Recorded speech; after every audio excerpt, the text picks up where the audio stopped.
how do you feel? So I have a really good hospice doc. I'm not dying right now, but I'm, well in the category that you can be in those end of life months. And she said to me early on, when you're dying of an abdominal disease, you got an algorithm that's managing 4 variables. You have tumor driven pain. You have cancer and treatment-driven nausea. You're managing a diarrhea to constipation continuum, and you got energy and fatigue.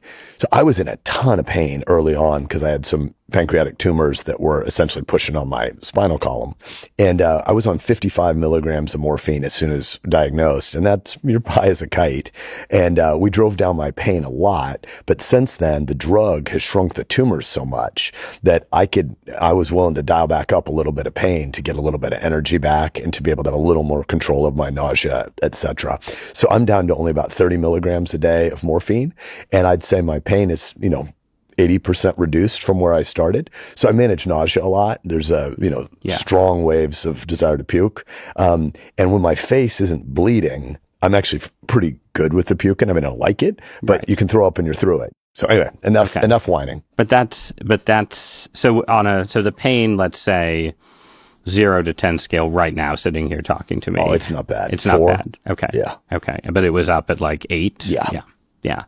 And how does your face and skin feel? Nuclear. Yeah. Okay.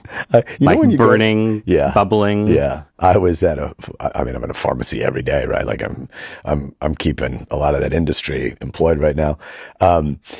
There's the drop off part and then there's the pickup part, but there's that little like weird curtain in the corner that says consult.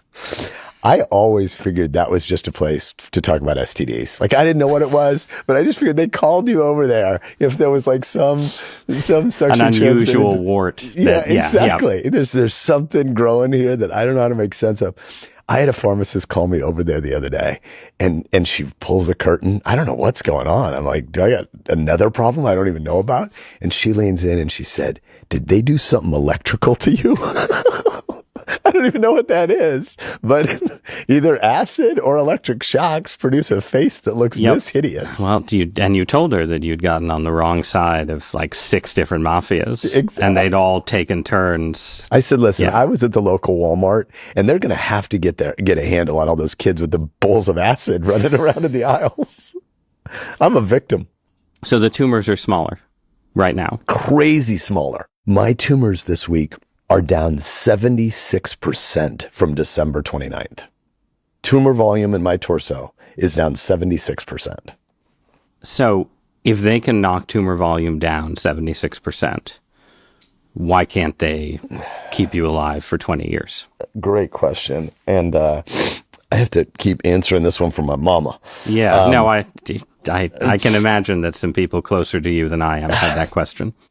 The way it's been explained to me, and I don't know squat about biology, but the way it's been explained to me, you could look out at your lawn and say, there are only 6 dandelions out there. I could weed those.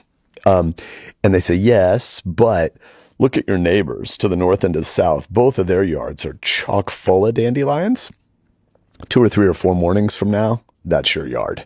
You've already seeded everything. And so even though my pancreas tumors look on the scans like, let's get these before and after images blown up and put them on the wall, they've already seeded so many other kinds of cancer that it's probably just not something you can ever catch up on. There's too much whack-a-mole.